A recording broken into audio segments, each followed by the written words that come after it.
ararım, sevduğum servinazım, Davut kuşum kumayım, ördüğüm kuvagadım.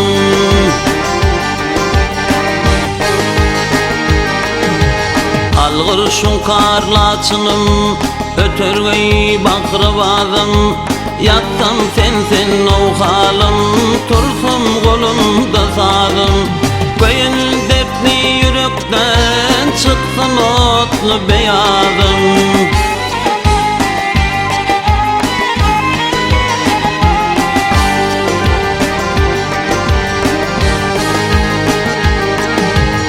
Arzu çeker her aşığın öz yarının cemalın, canın fida eyleyip talvat eder vısalın.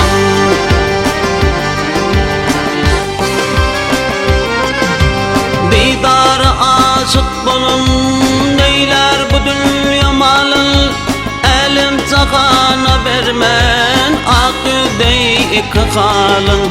Men mecnunum aşkınla leyley eder nevazım.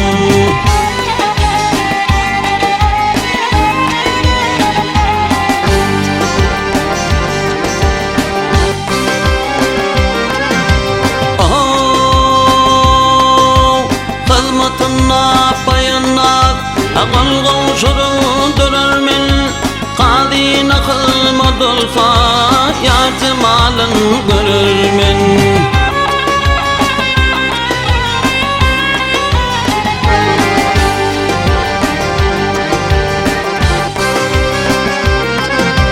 Dünyanı terk eyleyip vasfına kul kururmen, bir canım derkar olsa mümzat bolsa verirmen. Dildarım dergahınday ullayacak niyadım.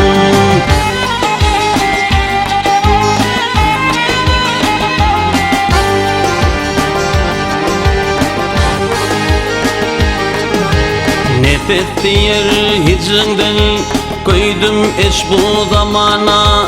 Ey güzel sendey güzel gelir mi bu cahana?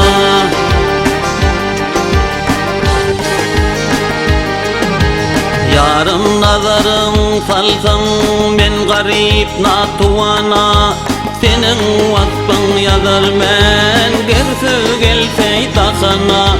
Belel pervaz eyleyip arşa çıkar ovazım.